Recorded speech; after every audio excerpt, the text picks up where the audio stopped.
네, 안녕하세요. 골드피그입니다. 오늘 소개할 책은 배짱으로 삽시다인데요. 네, 30주년 기념 개정판이고요. 이시영 지음 플립에서 나왔습니다. 아버지가 읽고 아들, 딸에게 권해주는 책. 30년 전 내 삶의 지침서를 너에게 권해주마. 당당하게 내 삶의 주인이 되어라. 배짱, 네, 이제 배짱으로 행복해지자. 속이 꽉 찬 사람일수록 형식에 구애받지 않는 법이다. 융통성 있게 굽히기도 하고 질 줄 아는 배짱도 있어야 한다. 지나치게 남을 의식하는 것만 고쳐도 우리는 지금보다 훨씬 더 행복하게 살 수 있다. 출판사상 최초의 논픽션 밀리언셀러, 한국인이 사랑하는 최장기 스테디셀러라고 나와 있네요. 네, 30년 동안 사랑받아온 돌직구 배짱 철학, 저자 이시영. 배짱으로 삽시다로 출판사상 논픽션 부문 최초의 밀리언셀러 작가가 된 정신과 의사 이시영 박사는 1980년대부터 현재까지 대중과 호흡하고 시대와 교감하는 국민 닥터이자 자기계발, 자녀교육, 뇌과학, 세로토닌 행복법 등을 전파하는 정신적 멘토로 열정적으로 활동하고 있다. 대표적인 저서로는 배짱으로 삽시다, 자신있게 사는 여성, 창조의 심장 운해, 세로토닌 하라 등 다수의 베스트셀러가 있다. 네, 저자분의 소개였고요.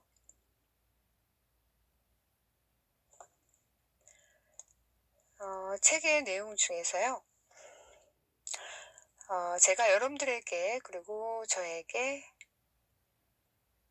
읽어드리고 싶은 책의 일부분을 읽어드리도록 하겠습니다. 네, 먼저 약점을 강점으로. 인생이 장애물 경주라면 이를 극복하고 뛰어넘는 용기와 추진력은 가상한 행위이다. 그러나 그보다 더 현명한 일은 그 장애물을 역이용하는 슬기다. 발길에 채워 넘어진 돌을 디딤돌로 쓰는 그런 여유 말이다. 여기엔 물론 장애물을 예리하게 분석할 수 있는 지적 능력도 중요하지만 그보다는 마음의 여유다. 장애에 부딪혀도 당황하지 않고 이에 냉철히 대처할 수 있는 마음의 여유가 필요하다. 이게 곧 현명한 사람이 발휘하는 추진력이다. 화가 절로 복이 되진 않는다. 그렇게 할 수 있는 여유가 있어야 한다. 소크라테스가 유명하게 된 건 악처를 얻었기 때문이라고 말하는 사람들이 있다. 그 자신도 그걸 시인했던 것 같다. 딱하게 여긴 친구들이 악처를 규탄하자 그는 좋은 마누라를 얻으면 행복한 사람이 되지만 악처를 얻으면 철학자가 되지 하고 태연히 말하면서 웃었다는 것이다. 사실 그는 마누라가 긁는 바가지를 그의 철학적 사색을 깊게 하는 자극제로 활용했다. 어느 날 친구와 담소를 하고 있는데 마누라가 나타나 또 바가지를 긁기 시작했다. 하지만 그는 태연히 대화를 계속했다. 드디어 물벼락이 날아왔다. 보다 못한 친구가 여보게 어떻게 좀 해야지. 이건 너무 심하잖아. 라고 화를 냈다. 여전히 앉은 채 그는 뇌성이 치면 소나기가 쏟아지는 법이라고 담담히 응수했다. 그는 이어 거친 말을 길들여야 준마가 되고 그럴 수 있어야 훌륭한 기사가 되는 걸세. 내 마누라한테 참을 수 있으면 세상에 어려운 사람이 없게 되네 라고 말했다. 이런 여유는 보통 사람이 경지에선 생각도 할 수 없는 일이다. 하지만 화를 복으로 만들고 또 약점을 강점으로 이용할 수 있는 슬기야말로 진정한 배짱이 아닐까. 약하다고 배짱이 없는 건 아니다. 약점을 보완하려는 끊임없는 노력으로 강해질 수도 있다. 라고 나와 있습니다. 네, 다음은 연단 공포증에 대해서 읽어드리도록 하겠습니다. 네, 소심증의 전형이라면 역시 스피치를 두려워하는 연단 공포증이다. 일상 대화는 잘하면서도 막상 단상에 서면 과잉 흥분이 되어 그만 떨리기 시작한다. 실수가 없어야 할 텐데 하는 의식이 작용하면 잠재의식이 과잉 흥분하기 때문이다. 균형이 맞질 않는다. 우리나라 배우들의 가장 힘든 연기가 자연스러운 역이라고 한다. 김혜자, 최불암 씨 등 소위 톱스타들의 연기를 보면 그렇게 자연스러울 수가 없다. 평소 생활 그대로다. 연기를 한다는 의식조차 없다. 그저 평소 친구와 담소하듯 자연스럽다. 이들은 미인도 미남도 아니다. 그럼에도 사람들에게 친근감을 주는 것은 역시 자연스러운 연기를 해낼 수 있다는 점이다. 글도 사람 앞에서 쓰는 거라면 난 작가가 될 생각을 안 했을 것이다. 연설을 싫어하는 미국의 희극 작가 올비의 이야기다. 예일대학 연극제에 평을 해달라는 부탁을 받고 마지못해 입을 연 서두였다. 동물원 이야기, 미국의 꿈 등으로 우리에게도 잘 알려진 이 작가는 평소에 말이 없기로 유명하다. 1979년 자기 극단을 이끌고 한국에 왔을 때만 해도 역시 그는 말수가 적었다. 하지만 예정된 강연은 곧잘 해냈다.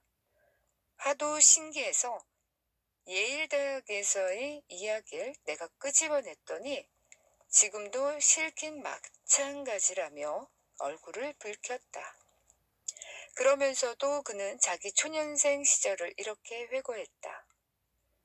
대중 앞에 나서기가 두렵고 더구나 연설은 정말 싫어서 꾀를 부렸다. 말을 더듬기로 했다. 사람들이 무안해서 다신 연설 부탁을 안 할 거라는 계산에서였다. 형편없는 연설을 하리라 마음먹고 연단에 올라섰다. 그런데 참 이상한 일이 일어났다. 그날따라 말이 청산유수였다. 자신도 놀라지 않을 수 없었다. 그는 이게 바로 이나마도 연설을 할 수 있게 된 비결이라고 털어놓았다. 잘하지 않으려 할수록 잘 된다니 이거야말로 전화위복이다. 하지만 잘하려고 할수록 잘 안 되는 건 비참한 이야기가 아닐 수 없다. 아무리 태어난 척 하려 해도 안 된다. 대중 앞에선 물론이고 누구 앞에건 서기만 하면 손발이 후들거린다. 말이 떨리고 더듬기까지 한다. 이건 모두 잘 하려는 의지 때문에 생기는 부작용들이다. 바늘구멍에 실을 꿰어보자. 좁은 병에 물 붓기도 마찬가지다. 멀쩡하던 손이 떨리기 시작한다. 소위 목적성 수전증이다. 어떤 목적을 위해 의식적으로 잘 하려는 순간 손이 떨리기 시작한다.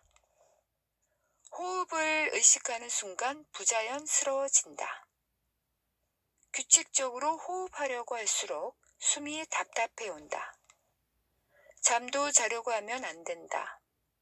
오히려 정신이 맑아진다.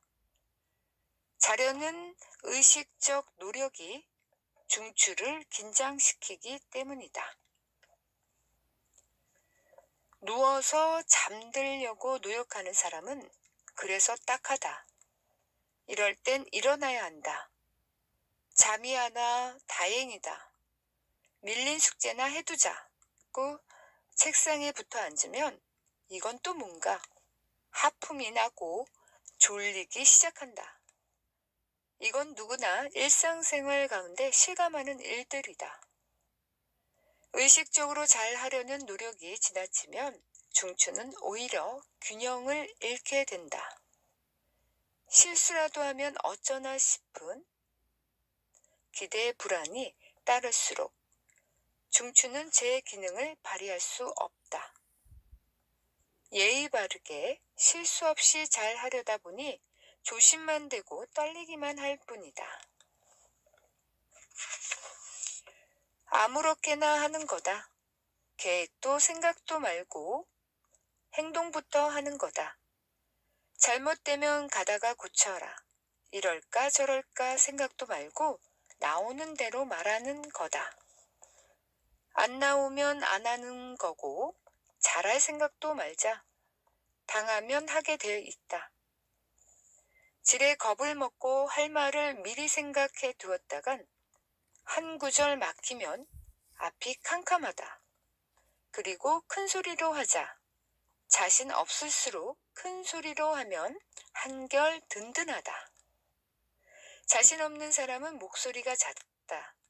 아주 기어 들어가듯 잘 들리지 않는 게 특징이다. 허세를 부리기 위해 일부러 떠드는 건달을 제외한다면 자신감과 목소리와는 비례한다는 게